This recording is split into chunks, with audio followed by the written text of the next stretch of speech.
Bienvenidos amigos a nuestro espacio de opinión. Un saludo a todos quienes se conectan a través de nuestras redes sociales y también de la señal de Canal 2. En el país se mantiene la esperanza de que esta vez los encargados de la campaña de vacunación contra el COVID-19 decidan, contra todo pronóstico, actuar guiados a la decencia y el sentido humanitario para con aquellos profesionales de primera línea, médicos, enfermeras, auxiliares, residentes, fisioterapistas, respiratorios y personal de apoyo, limpieza, adultos mayores y el personal que los cuida en los geriátricos, que necesitan ser inmunizados con desesperación.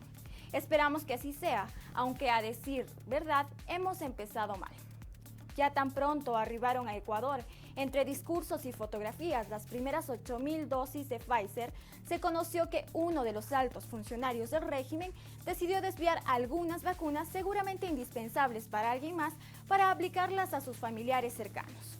Y uno no puede evitar preguntarse qué nos espera en el futuro si así es como empezamos. Ser la campaña de vacunación es un nuevo y descarado juego de privilegios como lo fueron los carnets de discapacidad. Analizamos el contexto actual de este tema en Conexión Glocal. Adelante, Andrés.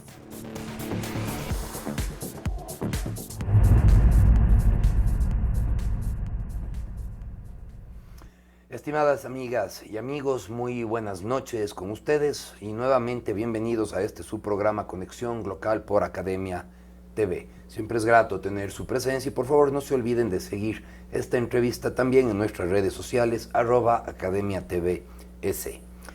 Hoy, en estos días, estamos cumpliendo ya aproximadamente un año de que se detectaron los primeros casos de coronavirus en el Ecuador, casi al año de haber empezado esta gran crisis con muchísimas aristas, tanto económicas, sociales y desde luego esta gran crisis sanitaria que hemos tenido que vivir a lo largo de este año. Aparentemente se empieza ya a visorar una luz al final del túnel con ya la consecución de distintas vacunas hechas ya por diversas casas farmacéuticas e investigadoras a nivel mundial. Sin embargo, nuevamente, el tema de las vacunas plantea un reto sumamente importante para el Ecuador. Hay que decirlo, hemos vivido muy malas experiencias ya con el tema de la adquisición y distribución de las mascarillas, las fundas para cadáveres, los kits alimenticios, inclusive hemos tenido profundos casos de corrupción, niveles muy altos de ineficiencia y es un tema que a todos nos preocupa que se replique ahora con la enorme campaña de vacunación con la cual el Ecuador recién se enfrenta. Hoy nos acompaña el doctor Claudio Galarza, un directo amigo, médico del Hospital Monte Sinaí, además un médico con un doctorado, con un PhD en medicina y en inmunología, por supuesto una de las autoridades en la materia, además de un médico, un investigador importante que ha actuado no solamente en el Ecuador, sino ya en varios países, una autoridad, digamos, ya no solamente dentro, sino también fuera de nuestras fronteras, a la cual le agradecemos muchísimo, querido Claudio, es un placer y un honor tenerte aquí. Muchísimas gracias, Andrés, un placer. Claudio, habíamos conversado de este tema ahora un poco fuera de cámaras. Probablemente el tener la vacuna o el haber llegado al, digamos, descubrimiento de la vacuna es en realidad entenderíamos que el primer paso. Sin embargo, hacíamos una analogía de campañas anteriores que ya se han vivido en el país para erradicación de diversas enfermedades o condiciones como la poliomielitis, como no sé, la rubiola, el sarampión, algunas cuestiones que han sido, digamos, también pandemias, no sé si es el término correcto a nivel del Ecuador, pero al menos sí epidemias a nivel del país, han requerido, decíamos, mucho más allá de simplemente la vacuna como tal, de pronto un plan, un nivel mayor de articulación, no sé si es que en realidad recién la vacuna es el primer paso. Bueno, realmente la vacuna, como tú dices, es el primer paso. Es un paso muy importante, pero si tú tienes la vacuna y no tienes la logística, el acceso, no tienes dónde producir, a quién comprar y después luego cómo distribuir y no tienes un plan coherente a quién dar la vacuna, obviamente la vacuna no te va a servir, porque simplemente no va a llegar a la población, no van a ser inmunizados los que necesitan ser inmunizados, y la cantidad de producción que se necesita en este momento en el mundo es, somos 7.000 millones de personas. O sea, si somos de dos dosis, necesitas 14.000 millones. La producción anual de vacunas, la capacidad en el mundo bordea más o menos un poco más de 1.000 millones de dosis anuales. Tienes la vacuna, necesitas los frasquitos donde poner la vacuna. Claro. Necesitas las agujas donde poner las vacunas. Necesitas las plantas de producción donde poner. Hace algunos meses, cuando hablábamos en alguna entrevista, discutíamos que la vacuna va a llegar, y ya llegó. Tenemos varias plataformas, es mejor hablar de plataformas de vacunas que de vacunas en sí. Entonces, digamos que en este momento tenemos 3 plataformas, para hacerlo más sencillo. Tenemos plataformas de virus atenuado, que ya voy a explicar de qué se trata. Los que tienen una plataforma de adenovirus, también lo explicaré. Y las nuevas, la nueva tecnología del ARN mensajero. Entonces, esas plataformas ya están aprobadas, las tenemos. ¿Dónde las producimos? Claro. Hay problemas enormes. Por ejemplo, Pfizer tiene una planta en Bélgica. Hace 2 o 3 días, la administración Biden, del presidente Biden de los Estados Unidos, acaba de obligar a Merck Shabdon a producir en sus plantas las vacunas de Johnson & Johnson, la monodosis. No hay exclusividad aquí. No. Usaron una ley que se utiliza en tiempos de guerra para la producción, que en las primeras y Segunda Guerra Mundial se obligaban a las demás fábricas a producir de acuerdo a las necesidades del Estado. Estados Unidos, el país con mayor capacidad logística, no tiene capacidad de producción, está obligando a sus plantas a producir de otros, o sea, no hay competencia porque hay una emergencia. Entonces, nosotros obviamente estamos al final de la cola. Nosotros, no tenemos en este momento la capacidad de comprar, no hicimos como una estrategia como tuvo Chile o como tuvo Israel, que ya también te voy a mencionar cuáles son las estrategias, y estamos realmente desprotegidos. No sabemos si nos van a vender o no.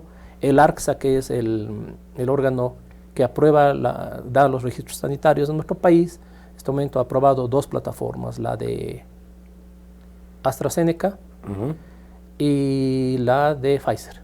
La de Pfizer. Tenemos en este momento 2 plataformas. Quedan todavía la Sputnik y la Johnson & Johnson, ¿no? Claro. Me decías tú que hay 3 plataformas. ¿En qué consisten así rápidamente? Rápidamente, la idea de vacunar significa modificar de cierta forma, traspasar la información sobre el virus, pasarle a la persona. ¿Sí? Necesitamos un caballo de Troya que pueda ingresar al organismo de la persona y pasarle la información del virus al sistema inmune.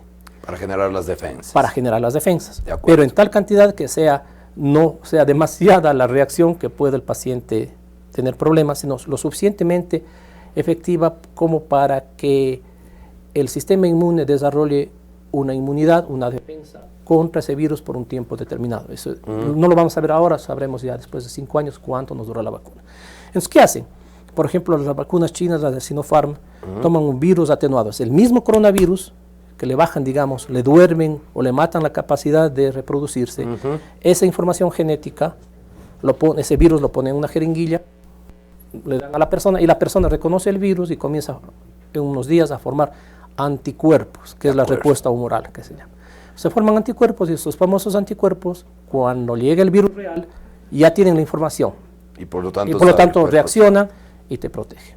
Esa es el problema de esa es que, como es un virus real, o sea, entonces los métodos de producción son mucho más complejos. Necesitas ya temas de plantas más complejas en su producción y lo tiene China, básicamente.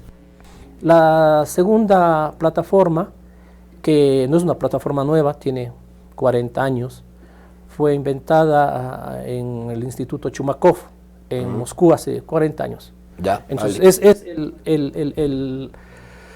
el virus de la gripe común, y en ese virus de la gripe común lo que hacen es un adenovirus, tomar la información, el ADN que lleva el código de barras, la información genética, lo ponen dentro del adenovirus y tienes una vacuna. Aquí usan 2 cepas, digamos, del virus para que la efectividad aumente. De acuerdo. Le pone un adenovirus en el día 1 y luego otro tipo de adenovirus en el día 2 y eso te da una efectividad de un poco más del 90%. Es la Sputnik. Es la Sputnik. Ya. ¿Y la Johnson Johnson usa la misma tecnología? Sí, del Instituto Gamaliel. Sabemos, como es una plataforma antigua, sabemos lo que podemos esperar Claro. en el tema de seguridad y todo. La segunda es la de Oxford, que tiene la misma característica de adenovirus, pero se diferencia de la Sputnik, que no es un adenovirus humano, sino es un adenovirus de chimpancé. Ya. Y también son 2 dosis. Y la tercera aprobada de la plataforma de adenovirus es la que se aprueba hace unos pocos días, que es monodosis, que es la de Johnson Johnson. Entonces, y la tercera ya es una tecnología nueva, donde en lugar de la información genética sea el ADN, que es de doble cadena de información, los circulitos que nos enseñaban en el colegio, ¿sí? Tenemos solamente una cadena genética, que es el ARN mensajero. De acuerdo. Entonces, lo que ha hecho Pfizer y Moderna es tomar esa cadena, ponerla en una nanopartícula, introducirla como otro caballo de Troya y ponerla en una vacuna. Y esa información genética genera la reacción suficiente como para darte una protección. Esas son las 3 plataformas existentes. Ahora se diferencian mucho en la logística y ese es un problema. El método de la logística. Claro. ¿Cuál es la más conveniente para el Ecuador, de alguna manera? No, yo creo que la más conveniente no solamente para el Ecuador, sino para todos es tener varias opciones. ¿Ya? Sí. De acuerdo. Por ejemplo, la vacuna de Pfizer y Moderna, que necesita una logística más compleja por el tema de refrigeración, aunque están hablando de que probablemente se pueda superar eso, se podría, y está aprobada para los mayores de 65 años. Ya. Entonces, de pronto, una buena idea es tener Pfizer y Moderna para los adultos mayores, para la primera línea de vacunación, que es rápidamente en ciudades grandes, no necesitas menos 70 grados, los médicos, los policías, etcétera, etcétera. Y a las vacunas de adenovirus, Oxford, Sputnik y Johnson, que no necesitan refrigeración y es para menores de 65 años, puedes dar ya al resto de población. Entonces ahí la logística es más fácil de manejar. Muchos países, Corea, Chile, optaron por tener varias opciones, no solamente a una. Es sorprendente que aquí hayan querido o todavía quieren solo apegarse a la de Pfizer todo el tiempo y realmente no era lo más Eso adecuado. nos puede dejar sin opciones y creo que aquí uno de los temas fundamentales es justamente ese, ¿no? El tema de la logística. Creo que hay países dentro de América Latina mismo, como Chile, que ya están en plena campaña, en pleno proceso de vacunación, Estados Unidos no se diga, mientras que ahora nomás veíamos unas imágenes. El Ecuador recién empieza con la campaña de vacunación y evidentemente hay enormes desafíos logísticos que, como decías tú, estimado Claudio, nos tiene a la cola del proceso de vacunación y ahí hay grandes desafíos del tema logístico de los que te invito a conversar ahora inmediatamente después del corte y de presenciar nuestro segmento Vox Populi, donde oiremos también algunas de las opiniones y de las preguntas de la ciudadanía. Estimados amigos, sigan con nosotros en Academia TV.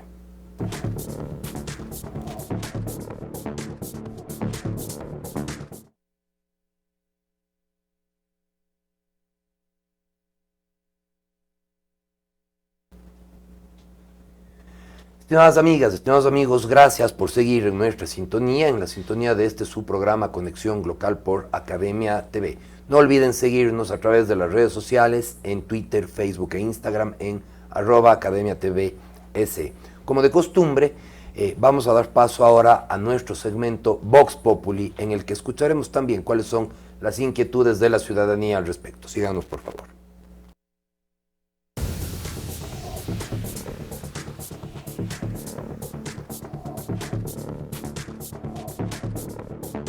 Yo creo que es muy tarde. Lo que debiera pensar el Estado, sobre todo el gobierno, tanto el sector público como el privado, con 18 o 20 mil vacunas que han llegado al país, no alcanza ni para los primeros auxilios. Bien o mal, yo creo que primero hay que pensar en el pueblo y sobre todo a los que están en primera línea y sobre todo a los de la tercera edad y a los que tienen enfermedades catastróficas. Hay muchas personas que los necesitan, más que todo las personas que trabajan con la medicina y los docentes. Deberían de tratar de vacunar a más personas lo más posible. No confío más porque todos ya sabemos que las vacunas son robadas y y se distribuyen entre familiares míos, ya que nosotros las personas pobres no tenemos la posibilidad de tener una vacuna hasta ahora. Pues totalmente, porque si compramos sale más caro y los que no tenemos la posibilidad de pagar no podemos. A mi parecer digo que es una injusticia lo que está pasando y en cambio los ciudadanos que sufrimos, que trabajamos, ni siquiera debemos tener esperanza lo que está pasando. Aquí en el Ecuador no hay justicia, no hay humanidad y seguiremos viendo más cosas porque ya sabían lo que estaba yendo a pasar y no hicieron nada, como siempre.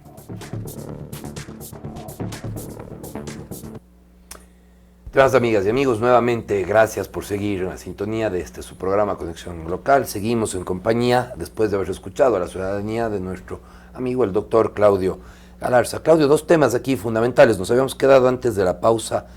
Uno, en las necesidades logísticas que va a tener este país, ¿no? Es decir, decíamos hace un momento, el primer paso es tener las vacunas, ok, hemos visto ahora, has tenido la bondad de explicarnos las distintas alternativas, características de las vacunas, pero bueno, ahora tenemos las vacunas, ojalá el ARCSA en el corto plazo apruebe todas las vacunas, todas las plataformas para tener las vacunas disponibles en el territorio, pero bueno, las vacunas en el territorio son el primer paso, ¿no? Ahora viene todo el tema de la entrega de las vacunas, de la campaña de vacunación. Como ves, a la gente le preocupa muchísimo que esto tiene que llegar a la primera línea de médicos, de personal de la salud, y después tendrá que ir llegando gradualmente a la población. Y esto además sujeto presumiblemente y con los muy malos antecedentes que tenemos a una extensa red de corrupción en la que también en el momento determinado la vacuna llegará a la persona que tenga también el dinero de pagar por esa vacuna más la comisión, entre comillas, del que te haga llegar. Entonces, claro, tenemos una situación compleja como país en el que, por un lado, tenemos un desafío con el que todavía no nos enfrentamos de tener una campaña de vacunación en toda regla, además sujeta a todas estas dudas, todas estas campañas, a todo expuesta a los altísimos niveles de corrupción que vivimos. Y la gente no confía en que la vacuna llegue. Ahí oíamos a los ciudadanos, decían, sí, pero si ya de las primeras 8,000 dosis a la primera que le llegó es a la mamá del ministro, pues bueno, uno dice, hemos empezado mal y caramba, tenemos desafíos graves en el tema logístico, Claudio. Bueno, tener la vacuna, que la vacuna exista, eso no significa que nos quieran vender la vacuna. ¿Sí? Claro, ¿no? Sí. Es verdad. No tenemos dónde comprar. Ustedes ven que el Ministerio de Salud ha tenido muchos problemas y no sabemos hasta ahora cuántas realmente ha negociado.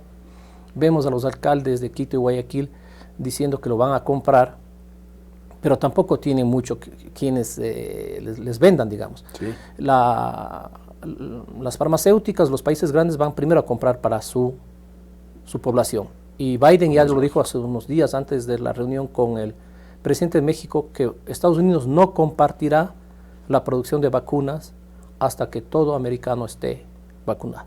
Entonces, no crean que porque existe la vacuna nos va a llegar. Claro, ¿no? Entonces, las estrategias que han hecho países de Latinoamérica como Chile fue hace un año, o menos de un año, hablar con las farmacéuticas que estaban en fase 3. ¿Qué significa? Todo medicamento, toda vacuna para ser aprobada para uso humano pasan varias fases. La una es la preclínica, que se hace experimentos, ahí no participan humanos, pero luego hay fases 1, 2 y 3.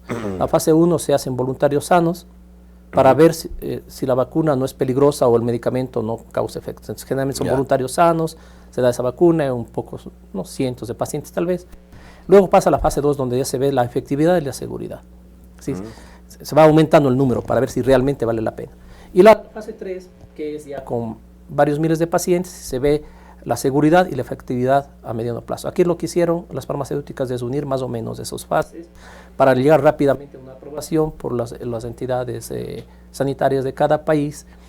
Y Chile lo que dijo es, bueno, aquí está la población chilena, aquí tenemos voluntarios que quieren usar la vacuna en fase 3, vengan, participen como participan en todo el mundo, en los ciudadanos, estudios clínicos, ¿no? En los estudios clínicos, exactamente. Y cuando fueron aprobadas, pues ya tenían una preferencia porque participaron, eran parte, digamos, del proyecto de cada farmacéutica. Y negociaron el precio. Luego hay una fase 4, que es la que después de aprobación. Te aprueban un medicamento y luego ya ven la seguridad a largo plazo. O sea, la gente usa ya miles, millones de personas usan y tú tienes una información fase 4 sobre eso. Lo hizo Israel. Israel primero pagó a Pfizer más, no sabemos cuánto, más de lo que estaban ofreciendo, pero además dijo a toda la población de Israel que se vacune, te vamos a dar los resultados de seguridad del uso de estas vacunas. Claro, son estrategias de país. Estrategias de país. Nosotros lo que deberíamos hacer, y yo sé que hay estas han sido las estrategias de Chile y de Israel. Sí. ¿Cuál ha sido la estrategia que ha seguido el Ecuador? No tenemos estrategia. No ha habido ninguna. No sabemos, o sea, la estrategia ha sido comprar la vacuna de Pfizer, punto. No ha habido nada más. Y nos ha llegado 20.000 vacunas. Ahora, más bien por insistencia de, sobre todo veo en la prensa, del municipio de Guayaquil, veo que están conversando con las farmacéuticas, con Sputnik, con la China, con Oxford, pero también les han dicho lo mismo. Ok, te podemos vender cuando podamos, pero tiene que tu gobierno pedir. Claro. ¿Cuál es la estrategia aquí? Nada más para hacer un paréntesis, una pregunta que puede resultarle obvia a algunos televidentes y a ti, por supuesto. 20.000 vacunas no hace la diferencia, que han llegado 20.000 vacunas. Necesitamos vacunar 30.000 diarios mínimo. Ya. Para 20.000 diarios. Diarios. O sea, esas 20.000 vacunas no han hecho mayor diferencia, no. Digamos así, ¿no? Calculemos la población del Ecuador y veamos cuántas personas se necesitan vacunar para llegar a un 70-80%, digamos, para la inmunidad que nos permita regresar a nuestro trabajo. Calculemos que sean 30-40.000 diarias, nos duraría un poco más de un año. Si tuviéramos toda la capacidad de acceso a las vacunas, vacunar a la población necesaria para volver a la normalidad. O sea, nos va a tomar, si tuviéramos, no tenemos. Muy bien, de acuerdo. A ver, tenemos entonces un tema aquí en el que estamos expuestos, digamos, no tenemos esta estrategia y eso es sumamente importante. Y luego, claro, decíamos, estamos enormemente expuestos a las redes de corrupción. El tema fue sumamente lamentable, de las primeras 8.000 vacunas que llegaron, hay que decirlo, desafortunadamente, empezamos por vacunar a los familiares del ministro de Salud de turno. No mismo se sabe a ciencia cierta qué pasó con esas primeras 8.000 vacunas. Es muy difícil seguirles la pista. Sí se vacunaron algunos médicos de primera línea, es verdad. Aquí en Cuenca, entiendo que en los hospitales del IES y del Ministerio de Salud hubieron unos frentes que sí fueron vacunados, pero en general no les hemos logrado seguir la pista a estas primeras 8.000 vacunas. ¿Qué va a pasar cuando lleguen las 80.000 que están en camino o los 2 millones que ahora el Ministerio de Salud ha cargado, que va a traer de esta casa COVAC, me parece, Sinovac, ¿no? China, sí. Van a llegar 2 millones, de vacunas. Bueno, ¿y cómo vamos a seguirle la pista a eso? Porque si es que no tenemos plan de vacunación con los muy malos antecedentes que tuvimos con el tema de las mascarillas y las fundas de cadáveres y demás, va a ser un desorden, va a ser un tema caótico, ¿no? Que las vacunas lleguen a... Primero es necesario reflexionar de que las farmacéuticas, y es correcto me parece a mí, hablan solamente con las autoridades de salud de cada país. Somos un poco más de 190 países en el mundo, es decir que tienes 190 interlocutores. Imagínate que si se permitiera que toda persona o privado pudiera negociar las vacunas, no sé cuántos millones de cartas recibirían las farmacéuticas, sería un caos. Entonces, por ahora, hasta que pase el problema, van a ser solo los gobiernos quienes puedan negociar directamente la vacuna con las farmacéuticas. Ya. Los municipios podrían hacerlo siempre y cuando el gobierno les pase la competencia, digamos, o sea, que se conviertan en gobierno ante las farmacéuticas. Claro. Pero luego hay un problema, la farmacovigilancia, a lo que tú te refieres. Te vacunan a la persona y luego el seguimiento, ¿quién lo va a hacer? ¿Cómo lo van a hacer? El Ministerio de Salud tiene un plan de farmacovigilancia, de seguimiento de las personas que se vacunaron o de las que no están vacunadas. Va a existir una base de datos. ¿Quién va a manejar esa base de datos? Esa base de datos se va a compartir, no se va a compartir. O sea, yo no conozco ningún plan realmente que nos dé algunas luces de lo que va a pasar. Existen estrategias locales que podrían ser beneficiosas, pero también se necesita la participación del Estado. Entonces va a ser un problema muy complejo. Ahora ya también hay reportes sobre vacunas falsas. Si digamos, hay reportes sobre vacunas falsas. Sí, en el mundo.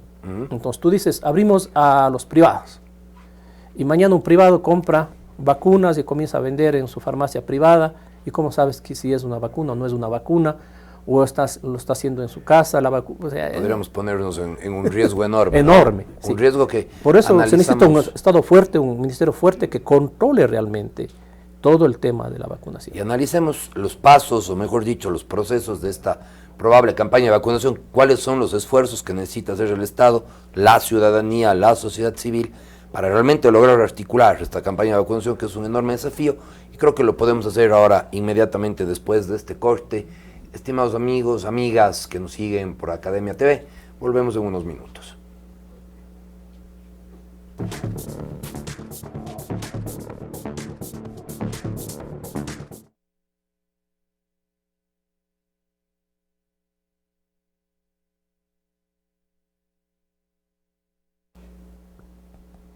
Muy buenas noches nuevamente, gracias por acompañarnos en este su programa Conexión Local a través de Academia TV. No olviden seguirnos a través de nuestras redes sociales en @AcademiaTVS. Veníamos conversando antes de la pausa justamente con el doctor Claudio Galarza sobre los desafíos que tiene ahora por delante el país, cómo articular, qué es lo que están haciendo otras sociedades del mundo para evitar que este proceso de vacunación se vuelva un tema caótico, para evitar que caiga en este juego de preferencias. Y tengo en la mente los carnets del CONADIS, una cosa terrible, los carnets de discapacidad. ¿Cómo vamos a evitar que esto no caiga en manos de la corrupción, que no se vuelva un negocio del funcionario, del burócrata de turno, y sobre todo que llegue a la ciudadanía y además, inclusive en qué orden debería llegar? Ok, los médicos van primero, ¿quién va después? Un poco, ¿cuál sería el plan, la logística? El tema es que primero se necesita alguien que dirija esto, se necesita una autoridad claro, competente que sea capaz de dirigir, se necesita que tenga liderazgo, y ese tiene que ser el Ministerio de Salud Pública. O sea, nos guste o no nos guste, tiene que ser la autoridad sanitaria la que maneje el tema. Si bien hay iniciativas de la Municipalidad de Quito y Guayaquil de hacerse cargo, con ayuda obviamente de la logística, es necesario también, ahí sí, la parte privada, que son expertos en la logística. Claro. Claro, el Ministerio de Salud no tiene la logística para hacerlo, va a necesitar obviamente de la parte privada en la logística, pero no creo que sería en la compra de los medicamentos. Por supuesto. En la compra, eso es una cosa diferente. Tienes que tú tener una autoridad. Si los alcaldes tienen la capacidad, obviamente económica, y luego la capacidad de gestión para, una vez cedida la competencia a ellos o conjuntamente con el gobierno central, negociar con las farmacéuticas, eso podría ser una salida. Existen propuestas, yo sé que existen propuestas, Cintia Viteri lo dijo, existen propuestas de 3 farmacéuticas, aquí en Cuenca también. El alcalde Pedro Palacios ha venido haciendo alguna gestión al respecto. Hace poco tuvimos una reunión sobre la capacidad que tiene a través de un convenio que tiene la Universidad de Cuenca de acceder a una parte de la producción de una planta en Bélgica. Claro. Para producir adenovirus, de la plataforma de adenovirus, ya sea AstraZeneca, sea Sputnik o sea Johnson. Que se hará por la gestión del alcalde Pedro Palacios con la rectora de la universidad. Pero siempre y cuando tengan el pedido del Ministerio de Salud, que es el ente rector. Sin eso no hay cómo acceder. Y esa planta tiene capacidad para producir, para entregar desde julio 4 millones de dosis mensuales, con lo cual en 6 meses tendríamos ya la capacidad que necesita todo el país. Pero obviamente se necesita la iniciativa y la gestión de las autoridades locales y nacionales ante las farmacéuticas. Claro. Porque tienen la planta, no tienen la licencia. ¿Y qué rol cumple aquí el sector privado y la sociedad civil? ¿Cómo apoyamos? Muy importante. El ciudadano que nos está escuchando ahora en Academia TV, en Conexión Local, dice, bueno, ¿qué rol cumplo yo? Yo creo que el rol por ejemplo, del municipio y sobre todo de la universidad sería muy importante, porque podría crear un sistema de farmacovigilancia con transparencia para que si se diera en el hipotético caso que se llegara a un convenio con Bélgica para la producción de adenovirus, de las plataformas de adenovirus, el sistema de seguimiento. Claro. Yo no soy... ¿Quién se vacuna y cómo y cuándo? Exactamente. ¿No? Existen suficientes técnicos en inteligencia artificial en la universidad para hacer un programa de farmacovigilancia y ayudar al gobierno de cómo luego buscar. Si los celulares nos pueden encontrar en cualquier lugar. Claro. Tendría que haber una solución tecnológica que nos permita hacer la farmacovigilancia y el control. Se deje ayudar. Además, exactamente. ¿No? Cuando quiere, pero como no existe ningún tipo de transparencia, ahora el exministro salió del país, tenemos un nuevo ministro, pero no conocemos igual los planes. Claro. Entonces, yo creo que la ciudadanía lo que tiene que hacer es exigir a las autoridades locales que lo hagan, pero obviamente siguiendo los términos de transparencia, con la participación de las universidades, para hacer el seguimiento. No creo que sea tan difícil en nuestra época, en el siglo XXI, no poder seguir o hacer la trazabilidad de un medicamento. Eso se hace. De acuerdo. Siempre y cuando exista la transparencia, el deseo y la gestión. La trazabilidad. Claro. Claudio, quería cerrar yo con un tema, abusando de tu generosidad, y veo que tenemos todavía un par de minutos al aire, no sé cuánto tiempo tenemos, pero vamos a extendernos un poquito. Este programa de conexión local a través de Academia TV siempre tiene la intención también de formar al ciudadano, de ayudarnos a construir opinión. Y una cosa que se escucha mucho y la gente está bastante desorientada, tú sabes, todos nos preocupa contagiarnos, todos tenemos un poco de temor de que este tema eventualmente cause daños en nosotros, en nuestras familias. Y uno oye cosas todos los días, ¿no? Que esta ivermectina, no me acuerdo el nombre propiamente, el fármaco, Ivermin me parece que se llama. El tema este del dióxido de cloro, que es una botellita que lo tienes que mezclar con agua y tal, y que tomes vitamina C, que te pongas vitamina D, que hay muchísimas cosas. Y yo como ciudadano me pregunto, ¿cómo diferencio el grano de la paja? ¿Cómo diferencio el mito de la realidad? ¿Qué debo hacer?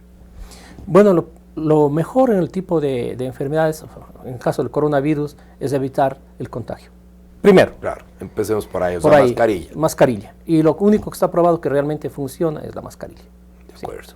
Entonces, si no podemos prevenir y de todas maneras nos contagiamos, es importante saber que en toda lucha de las infecciones existen, digamos, dos actores. El microorganismo y el macroorganismo. El microorganismo es el virus y el macroorganismo somos nosotros. Somos nosotros, de acuerdo. Depende de la capacidad del microorganismo, qué tan poderoso es, qué tan fuerte es, qué tanto virulento es para contagiarte, y depende también de tu capacidad de defensa o también de muchos factores que pueden ser inclusive genéticos. Pues personas que se contagien, otras que no. Depende de la cantidad de virus, como en todo. Depende, hay una carga viral, es decir, mucho virus. Si recibes una dosis muy grande, te puede ir muy mal. Claro. Recibes una pequeña, puedes de pronto ir poco a poco generando anticuerpos y eres uno del 80% que no siente nada. ¿Cuál es el problema con el virus que tenemos ahora, con el coronavirus? Que los primeros días que tú te contagias no sientes nada, pero eres contagioso. Entonces, por eso puedes no tener síntomas y contagiar al resto. Eres asintomático, pero tienes la carga viral. Exactamente, eres contagioso. Después de unos días, probablemente en un 20%, digamos, de todos los que se contagian, puedes tener síntomas. Entonces ahí sí, ya, obviamente, dependiendo de los síntomas, vas a tener la necesidad de usar algún medicamento. No existe en este momento cura, medicamento para el coronavirus. Lo que existen es medicamentos que pueden ayudarte a ti a sobrevivir o pasar las complicaciones que deja el virus. ¿Cuáles son las complicaciones? ¿Qué produce el virus? No es como otros, como una bacteria. Por eso el misterio de dar antibióticos cuando es un virus. ¿Sí? Primero. Produce inflamación. Y la inflamación es una reacción que hemos desarrollado los mamíferos durante millones de años, durante la evolución, para protegernos. La inflamación es buena porque nos protege del daño de los tejidos. Pero si en este caso, inflamación del sistema respiratorio, entendería. Aquí, lamentablemente, para nosotros, el virus, en los receptores del virus, donde se puede pegar el virus en nuestro organismo, es en el cerebro, en el intestino, en los pulmones, en el corazón, en los vasos sanguíneos. No es una enfermedad respiratoria como pensábamos. No es una enfermedad respiratoria. No. Cuando al inicio pensábamos que era una enfermedad respiratoria, que era un virus como una gripe, y después no. Es una enfermedad sistémica y es muy parecida a las enfermedades autoinmunes que yo me he dedicado los últimos 25 años a tratar. Entonces, por eso, si tú ves ya en todo el mundo los protocolos de uso de los medicamentos para cualquier complicación, son las mismas que se utilizan para las enfermedades reumáticas. Eso es un tema de inflamación. Es un tema de inflamación.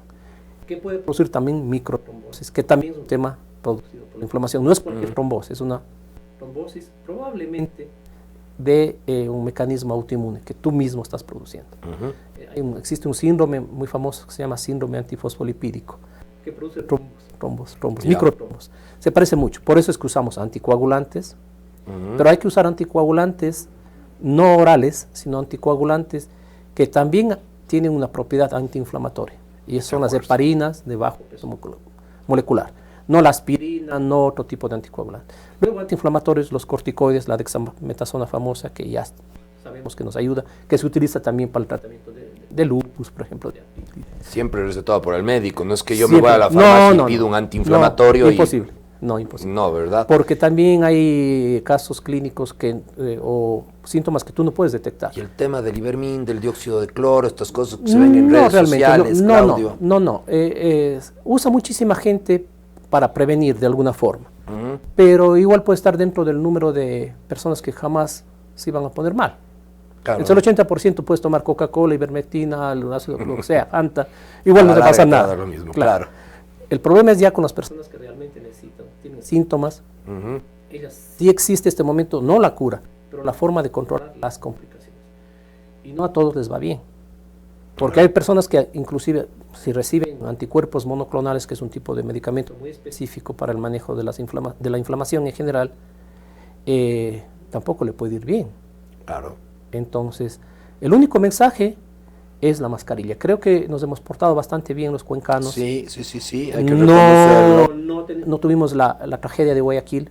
A ver, Cuenca ha sido probablemente, Claudio, y agradeciendo tu intervención, ciertamente una de las ciudades que se ha mantenido con mejores niveles de seguridad. Creo que hay la gestión desde la alcaldía, desde los organismos de salud, desde inclusive sobre todo la buena voluntad de los ciudadanos. Yo creo que el tema de la pandemia es una prueba, sí, a nuestros sistemas de salud, a nuestros sistemas logísticos y a nuestros sistemas de generar un cerco biológico, pero sobre todo es una prueba a la idiosincrasia de la gente. Yo creo que sí. Usar la mascarilla, de seguir las medidas de bioseguridad y no dejarse llevar, en el caso de las redes sociales y demás, por medicamentos, soluciones, fórmulas, a menos de que estén ciertamente comprobadas y avaladas por estudios científicos serios. Esto es un tema en el que hay que cuidarse y cuidarnos entre todos. Es sobre todo un ejercicio de solidaridad. Estimado Claudio, muchísimas gracias por esta intervención. Ha sido un honor tenerte aquí. Y a ustedes, estimadas amigas y amigos, buenas noches y gracias por seguirnos en su programa Conexión Local por Academia TV. Buenas noches.